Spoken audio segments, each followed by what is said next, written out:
Welcome to today's show. I'm so glad you joined us.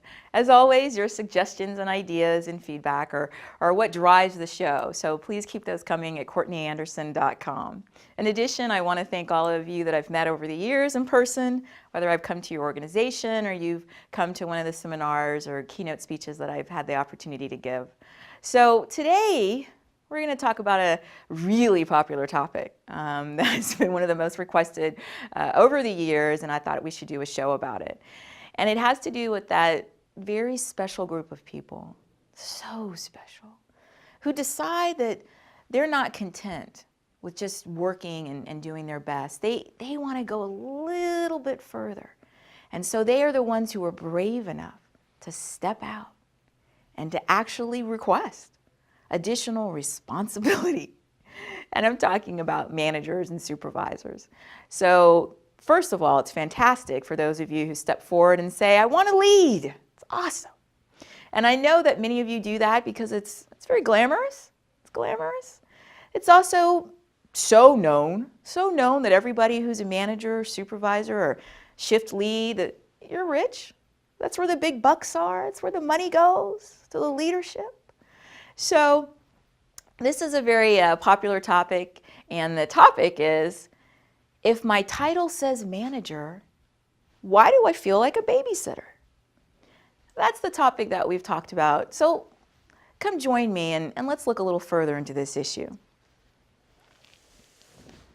As we already know, people are either asked or invited to be a supervisor or a leader. And I want to clarify from the outset that no one should ever feel forced or compelled to have to be a supervisor or a leader. If you don't want to be the lead, if you don't want to take a supervisory position, don't do it. And let's be really honest. Let's look at some of the business theory and statistics in this area. The majority of working adults do not want to be a supervisor or a manager. And survey after survey, it's absolutely consistent. They don't want to do it. And it makes sense because with the leadership in the supervisory position comes responsibility. And in addition, here's the good part. The supervisor or leader isn't just responsible for their own actions, words, and behavior, but they actually are legally responsible for the actions of the people that they supervise. A supervisor can be held liable in some settings for the actions of their subordinates and team members. So that's a big, big, big risk. So when we look at this idea of being a supervisor, the reality is that you should either be invited or selected, and you should want to do it. If you don't want to be a supervisor or a leader, that's absolutely acceptable and not necessarily anything to be ashamed of. In fact, lots and lots and lots of people, the majority of working adults, go their entire career without taking one of these positions. For those of you who do desire to be a supervisor or a leader, one, we have to be aware of the consequences of those actions. So the supervisor is what's legally called an agent. They're an agent of the employer, of the organization. And so what they say and do in their capacity as supervisor is imputed. It actually is going to go back to the employer. So that means if you're an agent or a supervisor and it's holiday time, my favorite time of year is holiday time. At the end of the year, it's holiday time, and so many wonderful things happen. Of course, we've got the winter holidays, and we've got religious and cultural holidays, and people give gifts. I mean, it's, shopping is in the air. It's awesome. So if you choose to be a supervisor or leader and it's holiday time, many organizations have either specifically sanctioned on-site work parties and celebrations, holiday parties, which are great. And some of them have work parties that aren't on site, but it's someone at the organization invites everybody to their house, and you're going to have a good time. And at many of these fun holiday parties, liquor is available. And when you have somebody who's a supervisor or a leader, and it's holiday time and it's party time, and they've had a few drinks and they're relaxing, they let their hair down, and they're just feeling the joy of the season, and maybe they go and accidentally touch another team member's behind. And maybe they say something graphic about how much they appreciate that person's body parts. That behavior can get that entire organization in legal trouble, because the supervisor represents the organization and is an agent of the organization. And even if you're off-site at your holiday party, well, let's just clear one thing up here in our show. If a supervisor is having fun, holiday time, had a few cocktails, relaxing, dancing, feeling good, could they explain maybe something that they said or something that they did with their hands that was a misunderstanding? Could they explain that away legally by saying, look, I'd had a few cocktails. Maybe I was a little intoxicated. Is that a defense? Is that a defense? The answer is no. Intoxication is not a defense in criminal cases. So if you ever were to get pulled over for drunk driving or driving under the influence and you said to the police officer, my goodness, I had no idea. I had no idea I was intoxicated. I had a few pills earlier and then I had a few cocktails. Who knew, right? Not a defense. If you're at a holiday party in a civil setting and there's a workplace issue, it's not going to be a defense for you to say, well, I was drinking and people were so sensitive and misunderstood. So when you take the mantle of being a leader or a supervisor and you let's put on our fictitious manager hats.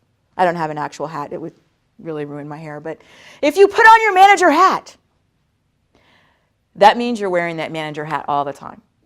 That means when you're at lunch with your team members, relaxing, you're still the manager leader. When it's after work and it's holiday party time, you're still the manager or the leader.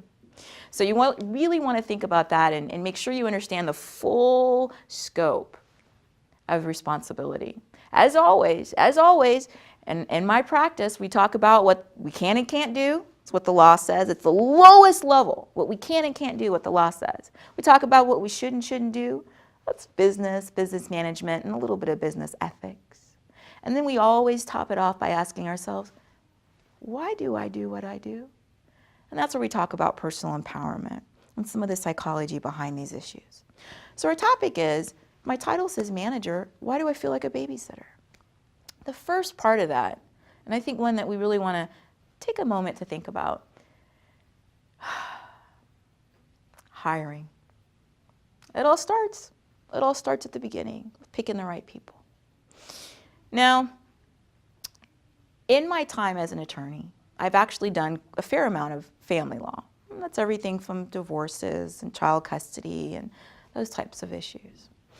And I was always amazed. I'm serious. I was amazed at the amount of people who told me how shocked and disturbed and just disgusted they were with the person that they'd married or had a child with. And I think that they misunderstood some basics of human behavior. So here's an example. I had a client, and I was involved in this case, and this very nice woman had been married to this gentleman and was getting a divorce. Now the gentleman, when she's getting a divorce from him, he was living underneath a bridge, which is a fine choice, okay, we don't judge. But he literally had chosen, he was living under a bridge, under the freeway, and he also, had a addiction problem. He had an addiction. I believe his addiction was to crack cocaine. Now, so this woman who had a profession and was, very successful, and she's angry. She's angry about him, and she's angry about the situation, and she's just disgusted with this whole thing. And they had a child. So, of course, there's going to have to be arrangements, okay, right? The law says what I can and can't do. And the law says if somebody's a legal parent, they have the right to visitation. You can't withhold it just because you don't like them or they're not a good person. You can get things to help with that. Maybe they need supervised visitation, but you can't prevent someone from seeing their child. So I'm working and I'm listening, and I just asked a question. I just said, now you're telling me about how horrible this is, about this situation and this person, and I feel, wow. And I said, what was he doing when you met him? And she looks at me, she says, well, he was living he was living under a bridge, you know, a little bit further down the freeway. And so I said, so when you met him, he had these exact same challenges he has now. And pretty much, yeah. But then she went into this long story about how he was going to change, and he promised he would change. And she'd helped him. She'd helped him, you know, get his skills for a really good job as a chef, and she'd done all these things for him, and they had a nice home together, you know, and they had a family, and, you know, now there he is again under the bridge. And in the interest, of course, of time, you know, for our show here today, you get what you pay for. If you went and acquired a relationship with somebody and they had issues that you were aware of and cognizant of, and then you turn around later and you're indignant and you're shocked and you're surprised and it's unbelievable that they're like this, that's us not being pragmatic and not being honest with ourselves. If this very nice woman met the gentleman and he had these issues, then it's not a surprise that later he had these issues. Now, can he change? Absolutely. May he change? He may have. I don't know what he's doing right now. People have the ability to reinvent themselves and do amazing things with their lives. Yet, when we're entering into a relationship, whether it's marriage or deciding to have a family together or hiring someone, we need to pay a lot of attention to the acquisition stage. If you know that certain issues are a challenge for you or your organization, don't hire people with those issues. If you hire somebody, just like if you marry somebody, you chose them. Now, can you get out of a marriage? Absolutely, totally, of course you can. Can you get out of a hiring situation where you're the manager and you feel like a babysitter? Of course you can. Of course you can. Of course you can. Is it going to take a little bit of time? Mm-hmm. Might it cost some money? Mm-hmm. Will it cause you a little bit of stress? Yeah. Is it better to pick somebody who's not the best fit and then try to make them work? Or would it be better to spend more time going and searching to find the best candidate who's the best fit? I'm going to argue that it would be better to spend more time on the front end of this process trying to find the right person, the right fit. And you may have to wait a little bit longer. You may have to, have some frustration while you're waiting to find that right employee. But it's better to wait for the right person than it is to take just sort of, they're here, I'll just take them and I can fix them. You might be able to fix them. I know there are many of you watching this who will send me emails and tell me, and we've talked in person at my events, and say, I have a story, I fixed them. Congratulations. It really is fantastic. It may happen. But more likely than not, it will not happen. Because people who change almost universally do it for their own internal reasons. Now, could you be an influence? Sure. Is it guaranteed? No. Is it a lot of work and high risk? Yes. So when you ask yourself, if I'm a manager, why do I feel like a babysitter? My first part of the solution for this is that you've not hired the right people. Now, some of you are thinking, well, but I don't hire. That's the hiring department. HR does that. I'm stuck with who they send me. This is beyond my control. I hear you. I absolutely do. Then I'm directing my comments to your HR department. You've hired the wrong people. And now you've stuck this poor manager with him. He's going to have to try to figure out what to do about it. The reality is, when you bring on somebody who has issues, then as a manager, who is of course an agent of the organization, we already talked about this legally, how can you deal with it so that you don't feel that you're sort of shepherding them like a babysitter would? Let's talk about something that I call this technique the sweep. And when I say that, I like to visualize myself sweeping with my broom, sweeping things away, cleaning things up, the sweep. The sweeper is predicated on this issue. I have a manager. Manager feels like, I feel like I'm a babysitter. I'm not managing. I'm not driving a strategic vision. I'm not leading. I'm just sort of shepherding cats. What's going on? I'm overwhelmed with my people. Had a person I worked with a few years ago at their organization. And I'm in there and I've got my lawyer hat I'm always wearing. And of course I've got my M.B.A. hat I'm always wearing, and I'm listening and trying to solve this business problem. trying to bring a pragmatic, passionate, problem-solving result to this organization. So the manager's telling me this frustration with the team, frustration, and is describing to me this one team member who is habitually late to work. I mean, 45 minutes late, an hour and a half late, 3 hours late, just whenever they want to get there. And this is a traditional organization that started at 8 a.m. and it was expected everybody was there until 5 p.m. So this was a big deal. So I'm listening and I'm listening and I'm listening, and I come up with immediately my answer. So for those of us who've met, you know my answer. Anytime anybody tells me a situation and then asks, why do they do this? The foundation of my answer is always two parts. The first part is, why do they do it? One, they do it because they want to. And the second part is, they do it because they're allowed to. So why do they do it? Because they want to and because they're allowed to. Now that's the answer. What can we control in that scenario? One, we really want to work with hiring departments to ensure that they understand how crucial, and there's so much study and business case information out there. I teach it in my graduate classes about hiring and how important it is.